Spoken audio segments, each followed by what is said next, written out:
In syllabus में भी जो टॉपिक हमारी किताब में है उस टॉपिक की तैयारी करो, जो टॉपिक हमारी किताब में नहीं है उस पर भी क्रॉस लगा के आगे जाओ। कम से कम जिस तरह देखो हम प्रैक्टिस टेस्ट सॉल्व करते हैं तो बहुत सारे बच्चों की एक ही जैसी स्ट्रेटजी होती है ना, वो 1 से 200 तक जाते हैं, जो सवाल आ रहा होता है उसको करते हैं, जो सवाल नहीं आ रहा होता उस पर क्रॉस लगा के आगे जाते हैं कि दूसरी अटेम्प्ट में इसको करेंगे। यही तरीका आप इस टाइम पे इन सिलेबस पे अप्लाई करो। जो चीज़ आपकी किताब से रेलिवेंट है, आपको बिल्कुल समझ आ रही है, उसको अच्छे तरीके से यहाँ पे प्रिपेयर करो और उसके बाद उसकी जाके प्रैक्टिस करो। अच्छा, प्रैक्टिस के हवाले से बहुत ज़्यादा कन्फ्यूजन है कि हम कौन सी किताब फॉलो करें। बिस्मिल्लाहिर्रहमानिर्रहीम, I am Mehar Ali and this is एनजीकॉन अकेडमी। उम्मीद करता हूँ आप सब खैरियत से होंगे, लेकिन मौजूदा हालात और कन्फ्यूजन्स में ये सिर्फ उम्मीद ही की जा सकती है, क्योंकि इतनी सारी कन्फ्यूजन्स और इतने सारे स्टूडेंट्स के क्वेश्चंस हैं कि आई डोंट थिंक सो कि कोई बच्चा इस टाइम पे थोड़ा रिलैक्स फील कर रहा होगा। तो सबसे पहले जल्दी से सिलेबस वाले टॉपिक पे डिस्कशन कर लेते हैं, और जो अभी एनजीकॉन अकेडमी पे एक पोस्ट आई थी उसके पीछे क्या बैकग्राउंड स्टोरी है या उसके पीछे क्या लॉजिक्स हो सकते हैं उस चीज़ को भी हाईलाइट कर देते हैं, ताकि स्टूडेंट्स किसी हद तक जो है वो सिचुएशन को एनालाइज कर सकें। अब इस साल जो बच्चे नेशनल एमडी कैट में अपीयर होंगे उनकी जो टेस्टिंग ऑर्गेनाइजेशन होगी वो नम्स होगी। ठीक हो गया। टेस्टिंग ऑर्गेनाइजेशन के ऊपर जो रिस्पॉन्सिबिलिटी है वो ये है कि उसने एक पेपर कंपाइल करना है और उसके बाद वो पेपर कंडक्ट करना है। इस सारे मामले में इस पेपर की सिक्योरिटी करनी है और उसके बाद स्कोर्स निकाल के, रिजल्ट निकाल के पीएमसी और एडमिटिंग यूनिवर्सिटीज़ के हवाले करने हैं, ताकि वो अपने एडमिशन प्रोसेस को जो है पाया तकमील तक पहुंचा सकें।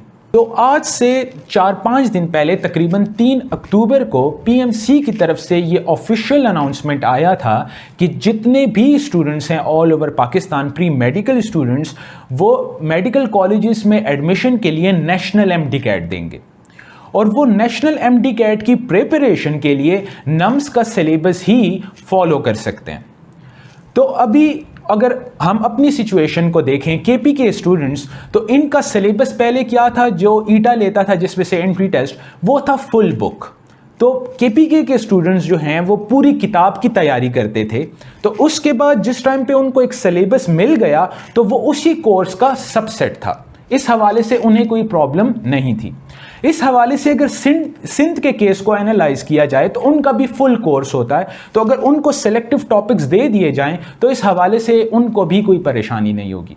और फॉर एग्जांपल इस पे परेशान होना भी नहीं चाहिए। जो आपका सिलेबस होता है और जो आपका फुल कोर्स होता है, इन दोनों का आपके आने वाले स्कोर पे बहुत ज़्यादा कॉन्सिक्वेंसेज होते हैं। फॉर एग्जाम्पल इसकी एक आसान एग्जाम्पल ये है कि 2019 का यूएचएस पंजाब का एंट्री टेस्ट स्कोर आप देख लो कि उसमें 90% के ऊपर 5000 बच्चे थे, 5000, और यहाँ हम लोगों के यहाँ पे ईटा के रिजल्ट में एंट्री टेस्ट में 90% के ऊपर 6 या 7 बच्चे थे। तो मतलब इस चीज़ के बहुत बड़े असरात पड़ते हैं आपके रिजल्ट्स पे, क्योंकि देखो ये सारी चीज़ें काउंट होती हैं ना। अब फॉर एग्जांपल एक किताब है, फॉर एग्जांपल स्टूडेंट ए है, वो पूरे किताब की तैयारी कर रहा है, तो पूरे किताब के हर टॉपिक को उसने पढ़ना भी है, उसका कॉन्सेप्चुअल बैकग्राउंड भी स्ट्रॉन्ग करना है, उसके बाद उसकी प्रैक्टिस भी करनी है और उसके बाद उसकी रिवीजन भी करनी है। तो इस सूरत हाल में हो सकता है कि वो अगर किसी चैप्टर में 21 टॉपिक्स हैं वो 21 के 21 को तैयार करे, जबकि पेपर में जो 4 टॉपिक्स आने वाले हैं एंड टाइम पे रिवीजन में उससे वो ही रह जाए। इसके मुकाबले में एक बच्चा अगर सिलेबस ओरिएंटेड है, वो सिलेबस ही तैयार कर रहा है, तो अगर वो 21 टॉपिक्स थे ऑलरेडी फिल्टर होके उसे 8 मिल गए, तो इसकी तो मतलब गारंटी है कि इन 8 में से 4 या 6 सवाल आने वाले हैं। तो उन टॉपिक्स को वो डिटेल स्टडी भी कर सकता है, डिटेल कॉन्सेप्चुअल प्रैक्टिस भी कर सकता है, उसके बाद प्रैक्टिस एमसीक्यूज भी कर सकता है और बार बार उन टॉपिक्स को रिवाइज कर सकता है, जिसकी वजह से उनसे आए हुए एमसीक्यूज के उसके लिए गलती के चांसेस इंतहाई कम हो जाएंगे। ठीक हो गया। अब इस सारी सूरत हाल में जो पंजाब स्टूडेंट्स थे उनको सबसे ज़्यादा प्रॉब्लम हो रही थी, फॉर एग्जाम्पल कुछ, और वो वैलिड भी थी, क्योंकि वो पूरा साल एक सिलेबस जो है जो यूएचएस की तरफ से उनको गिवन था, जिसमें अराउंड उनके कोर्स का 35 to 42% हिस्सा होता है, तो वो उसी की तैयारी कर रहे थे। जब आपके पास एक नया सिलेबस आया नम्स का, तो उन्होंने अपने कोर्स से नहीं, हम जितने बचे हमने तो अपने कोर्स से उसको क्रॉस चेक किया ना कि हाँ किताब का ये टॉपिक हम लोगों ने करना है, उन्होंने अपने सिलेबस से उसको क्रॉस चेक किया। तो उनकी कन्फ्यूजन जो हैं वो ज़्यादा बढ़ गई कि फॉर एग्जाम्पल पहले सिलेबस सिलेबस में ये टॉपिक्स नहीं थे, अब सिलेबस में ये टॉपिक्स हैं, क्या ये हमने करने हैं? या पहले सिलेबस में ये टॉपिक्स थे, नम्स के सिलेबस में ये टॉपिक्स नहीं है, तो क्या हमने करने हैं? इसी सारी कंफ्यूजन्स की बुनियाद पे अगर नेशनल एमडी कैट होता है तो पंजाब के बहुत सारे स्टूडेंट्स, एक बहुत बड़ी अमाउंट जो होगी, मेजॉरिटी जो होगी वो पंजाब से होगी। तो इन सारे मसाइल को देखते हुए 7 अक्टूबर को एक और नोटिफिकेशन आया। ये नोटिफिकेशन जो है वो तमाम बच्चों के पास होगा, नहीं तो हमारे पेज पे भी मौजूद है। इस नोटिफिकेशन की समरी ये थी कि नेशनल एमडी कैट जो हम लोगों की टेस्टिंग ऑर्गेनाइजेशन इस दफ़ा होगी, और साथ में वो तमाम बच्चे जो नेशनल एमडी कैट में अपीयर होने वाले हैं वो तमाम उसी सिलेबस को फॉलो करें जो उनकी सूबाई सतह पे उनकी टेस्टिंग ऑर्गेनाइजेशंस ने उनको दिया था। अब अगर इस सूरत हाल से देखा जाए तो जितने भी स्टूडेंट्स KPK के हैं उन्होंने फुल बुक की तैयारी करनी है, क्योंकि हम लोगों की टेस्टिंग ऑर्गेनाइजेशन ने तो हम लोगों की किताब ही हमें दे दिया कि भाई यहीं से पेपर आएगा और कुछ भी पूछा जा सकता है। अब इस सारे सूरत हाल में ये भी इस नोटिफिकेशन का हिस्सा था कि जो कॉमन टॉपिक सिलेबस बनाया जाएगा वो तमाम सूबों की टेक्स्ट बुक को फोकस रखते हुए और तमाम सूबों में जो उनकी टेस्टिंग ऑर्गेनाइजेशंस ने उनको सिलेबस दिया है उसको फोकस रखते हुए बनाया जाएगा कॉमन टॉपिक सिलेबस, ताकि किसी स्टूडेंट्स को इस पे ऑब्जेक्शन ना हो। अब वापस अगर हम मौजूदा सिचुएशन में अपने आप को लाके खड़ा करते हैं तो कोई भी कॉमन टॉपिक सिलेक्शन अगर हमारी किताब से उठा ली जाए तो हमें या हमारे सिलेबस को इस पे ऑब्जेक्शन नहीं होगा, क्योंकि हमारा सिलेबस था फुल बुक और किताब में से ही कोई टॉपिक जो है वो सेलेक्ट किया जाएगा कि ये तमाम सूबों में ये कॉमन है, ठीक है, सिमिलर टॉपिक है। इसी तरह सिंध को भी कोई प्रॉब्लम नहीं होगा, उनकी भी पूरी किताब होती है और तकरीबन उनका सिलेबस उन्हीं की किताब है, तो कोई भी टॉपिक वहां से उठा लिया जाएगा तो उनको भी प्रॉब्लम नहीं हो सकता। अब इस सारे सूरत हाल में प्रॉब्लम किसको हो सकता है? पंजाब स्टूडेंट्स को हो सकता है। ठीक हो गया। तो फॉर एग्जांपल अगर कोई भी कॉमन टॉपिक उठा लिया जाता है तो सबसे पहले ये चीज उनके सिलेबस में क्रॉस चेक की जाएगी कि क्या ये चीज उनके सिलेबस में है या नहीं है। अगर उनके सिलेबस में है तो ऑटोमेटिकली ये जो नोटिफिकेशन है इसकी रूह से उसको कॉमन टॉपिक्स में रख लिया जाएगा। और अगर कोई टॉपिक उनके किताब में है लेकिन उनके UHS के सिलेबस में नहीं है, इसका मतलब वो उनके सिलेबस का हिस्सा नहीं है, तो इस नोटिफिकेशन के मुताबिक वापस उस चीज को एक्सक्लूड कर दिया जाएगा। तो इस वजह से समरी के तौर पर यह चीज आप लोगों को बता दी गई कि मौजूदा हालात में अगर आप UHS का सिलेबस ही फॉलो करो तो वो ही आप लोगों को एक सेफ साइड पे रख सकता है, क्योंकि हमारा सिलेबस हमारा फुल कोर्स था। UHS का ये एक ऐसा सिलेबस था तो ऑलरेडी कोर्स का 35 से 42% हिस्सा था। ठीक हो गया। तो जो चीज उस सिलेबस में है उसके बहुत सारे चांसेस हैं, ये भी चांसेस हैं कि UHS के सिलेबस में ही कुछ चेंजेस करके यही आप लोगों के कॉमन टॉपिक का सिलेबस का हिस्सा बना दिया जाए। अब यहाँ पे जो मौजूदा हालात थे इसमें तो जो बच्चे बहुत ही ज़्यादा कंफ्यूज हैं, वो किसी किस्म का रिस्क नहीं लेना चाहते, या जो बच्चे जो हैं जिनकी प्रिपरेशन ऑलरेडी वो कोर्स को 10-12 दफ़ा रिवाइज कर चुके हैं, वो ईटा सिलेबस को ही फॉलो करें अकॉर्डिंग टू दिस नोटिफिकेशन। वो पूरी किताब पढ़ें और उन चीज़ों की दोबारा जो है वो प्रिपरेशन और स्टडी करें। अगर वो 1 हफ्ता 10 दिन में इन तमाम किताबों को अपनी 6 की प्रैक्टिस कर सकते हैं तो। फिर दूसरे आ जाते हैं वो बच्चे जो हार्ड वर्कर भी हैं, इंटेलिजेंट भी हैं और थोड़ा सा स्मार्ट स्टडी पे बिलीव करते हैं। अगर उनकी preparation up to the mark है तो जो हम लोगों के पास ये नम्स का सिलेबस है और हम लोगों के पास जो ये UHS का सिलेबस है, ये देखते ही वो एनालाइज कर लेंगे कि इन दोनों में कॉमन टॉपिक्स कौन से हैं। और वही इस टाइम पे मौजूदा बेस्ट स्ट्रेटेजी हो सकती है कि जो UHS और नम्स में कॉमन टॉपिक्स हैं उनको अच्छे तरीके से पहले प्रिपेयर कर लिया जाए, क्योंकि अगर वो दोनों में कॉमन है इसका मतलब है कि वो तो इस टाइम पे अंडर ऑब्जर्वेशन है ही नहीं। तो उनको अच्छे तरीके से प्रिपेयर कर लिया जाए और फिर उसके बाद जो है UHS का जो रिमेनिंग सिलेबस है उसको एक दफ़ा देख लिया जाए, क्योंकि वो तमाम चीज़ें जो हमारे पास नम्स में होंगी और अगर UHS में नहीं होंगी तो ऑटोमेटिकली ये 7 अक्टूबर वाली नोटिफिकेशन के मुताबिक स्टूडेंट्स यही कहेंगे कि ये चीज़ एक्सक्लूड करो, तो ऑटोमेटिकली वो चीज़ें जो नम्स में हैं लेकिन UHS में नहीं है उसके एक्सक्लूड होने के चांसेस कहीं ना कहीं बन जाएंगे। लेकिन जो चीज़ें ऑलरेडी UHS में हैं उस पर तो कोई ऑब्जेक्शन नहीं करेगा ना, क्योंकि आपका सिलेबस, इस वजह से आप ऑब्जेक्शन नहीं कर सकते फुल कोर्स में से, सिंध ऑब्जेक्शन नहीं कर सकता फुल कोर्स में से, तो ऑटोमेटिकली यही चांसेस तकरीबन देखने में आए हैं कि UHS सिलेबस को सबसे कम फर्क पड़ेगा। ठीक है, क्योंकि पंजाब से एक मेजॉरिटी स्टूडेंट्स जो हैं वो नेशनल एमडी कैट का हिस्सा होंगे। तो सबसे पहले नम्स और यूएचएस के अगर हम कॉमन टॉपिक्स कर लेते हैं और उसके बाद नम्स यूएचएस के ही सिलेबस में जो टॉपिक्स हैं उनको मजीद अच्छे तरीके से हम पक्का कर लेते हैं। अपनी अच्छा, ये सारा कुछ करते हुए आपने सिर्फ और सिर्फ केपीके टेक्स्ट बुक्स को फॉलो करना।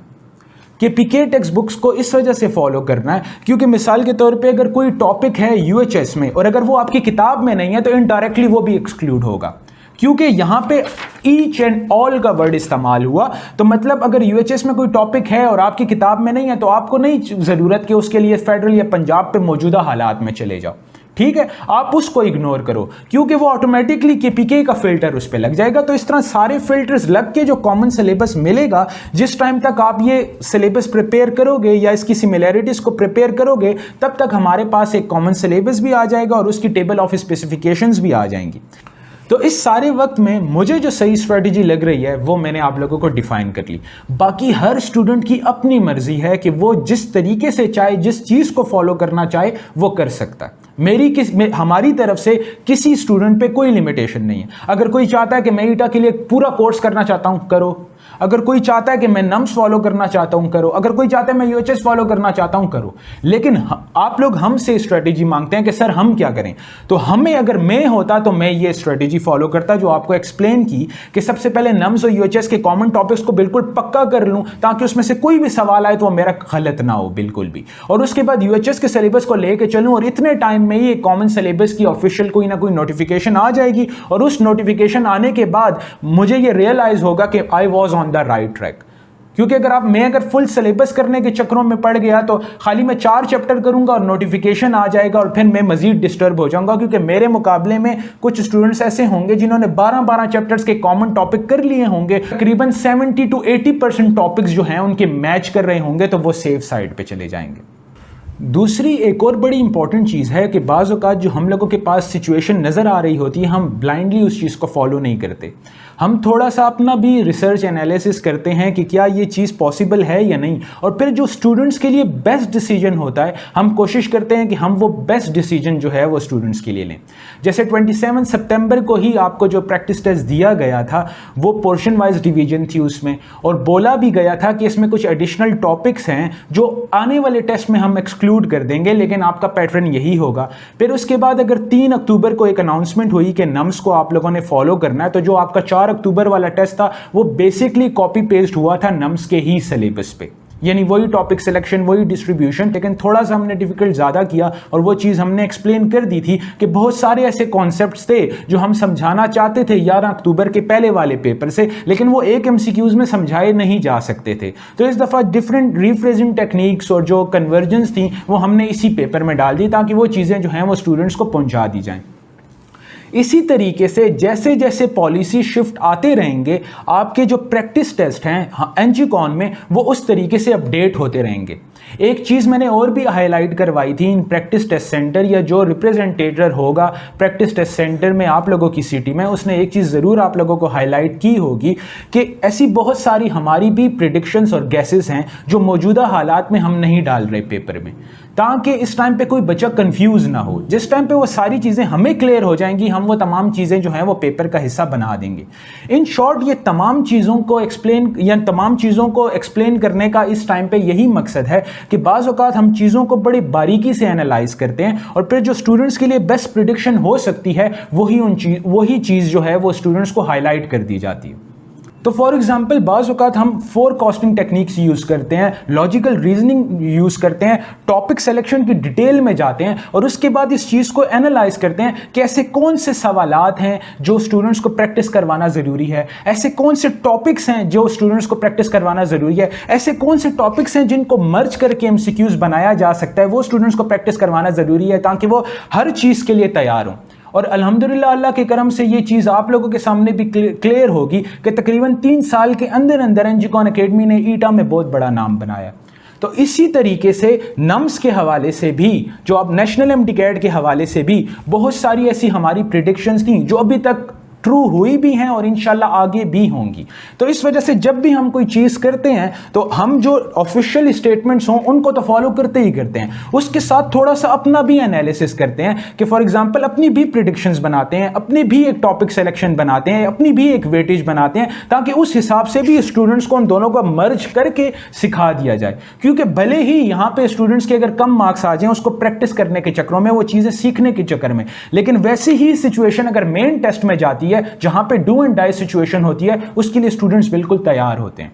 तो इस वजह से आने वाले जितने भी अभी प्रैक्टिस टेस्ट होंगे एनजीकॉन एकेडमी में, आप ये नोटिस करोगे कि वो टेस्ट का मटेरियल या उस टेस्ट का टॉपिक सिलेक्शन या उन एमसीक्यूज की मेथडोलॉजी दूसरे से मैच नहीं करेगी। क्योंकि हमारा मकसद ये होगा कि आपको हर तरह का एमसीक्यूज, हर तरह का टॉपिक सिलेक्शन या हर तरह की रेलेवेंसी जो है वो प्रैक्टिस करवा दी जाए जो पेपर के लिए ज़रूरी है, ताकि पेपर में जब वो सवाल आए तो आपका जो रिएक्ट टाइम है उस पर वो बिल्कुल ना लगे, आप फ़ौरन उस चीज़ को समझ भी सको और उसको अच्छे तरीके से तकमील तक भी पहुंचा सको। तो इस सूरत हाल में हम अक्सर ये भी अज्यूम करते हैं कि मिसाल के तौर पे जो बच्चा हमारे पहले टेस्ट में था वो आखिरी टेस्ट तक होगा, इसी वजह से हम कोई एमसीक्यूज या कोई लॉजिक रिपीट भी नहीं करते। तो इस वजह से कोशिश यही होगी कि मौजूदा जो हम लोगों का ये वीकेंड आएगा इस पर हमारा कोई टेस्ट नहीं है, ताकि हमें थोड़ा सा टाइम मिल जाए इस सारी सिचुएशन को दोबारा एवेल्युएट करने के लिए और बेस्ट मटेरियल एक्सट्रैक्शन के लिए, और आपको टाइम मिल जाए इन तमाम सिचुएशन को थोड़ा एनालाइज करने के लिए और उसके मुताबिक अपनी प्रिपरेशन के लिए। इंशाल्लाह पेशावर में पहला टेस्ट होगा ऑन 18 अक्टूबर, एबटाबाद में होगा 17 अक्टूबर और स्वात में होगा ऑन 20 अक्टूबर। तो उसमें आपको नई नई मेथडोलॉजीज या जो भी उस टाइम के मुताबिक, क्योंकि जिस तरीके से हम लोगों का पॉलिसी शिफ्ट आ रहा है, में भी 18 तक या 17 तक बहुत सारी ऐसी चीज़ें हों जो बदल जाएं, जो चेंज हो जाएं, जो इंट्रोड्यूस हो जाएं, जो एक्सक्लूड हो जाएं, तो उस तारीख तक जो आपकी मेन नोटिफिकेशंस होंगी या जो मेन आप लोगों की डिमांडेड चीज़ें होंगी वही आपको टेस्ट में आएंगी। ठीक है, मतलब हर टेस्ट अगर रात को भी एक नोटिफिकेशन आता है तो सुबह को आने वाला जो पेपर होगा वो उन्हीं अपडेटेड पॉलिसीज़ के मुताबिक होगा इंशाअल्लाह ताला। ठीक हो गया। बाकी बहुत सारे और भी डिस्कशन है, लेकिन उससे ये वीडियो बहुत लंबी हो सकती है। उम्मीद होगी कि एक अगली वीडियो में उन तमाम चीज़ों को डिस्कस कर लिया जाए। जो आप लोगों से डिस्कशन करनी है सबसे पहले कि सिलेबस लर्निंग मेथडोलॉजी क्या होती है, कि फॉर एग्जांपल सिलेबस से एक्सट्रैक्ट करके अपनी किताब से एक्सट्रैक्शन कैसे करनी है और चीज़ों को कैसे पढ़ना है। दूसरी ये चीज़ है कि किस चीज़ को किस लेवल तक पढ़ना है, किस चीज़ को बिल्कुल इग्नोर करना है। अगली चीज़ ये है कि उन चीज़ों की प्रैक्टिस कैसे करनी है और कहाँ कहाँ से करनी है। तो मतलब ये बहुत सारे ऐसे क्वेश्चंस हैं जो इंशाल्लाह आने वाली वीडियोस में आप लोगों के साथ डिस्कस किए जाएंगे, ताकि अगर इस एक हफ्ते में तमाम स्टूडेंट्स एक स्टेबिलिटी भी हासिल कर लें तो इंशाल्लाह चीज़ें बहुत हद तक उनको क्लियर हो जाएंगी।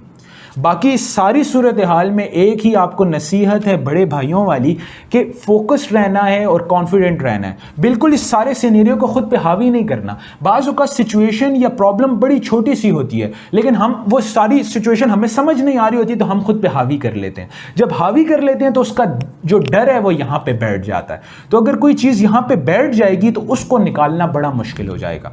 तो इस टाइम पे सिचुएशन आसान है, तो ये हफ्ता हमने आसानी के साथ ही गुजारना है। इन सिलेबस में भी जो टॉपिक हमारी किताब में है उस टॉपिक की तैयारी करो, जो टॉपिक हमारी किताब में नहीं है उस पर भी क्रॉस लगा के आगे जाओ।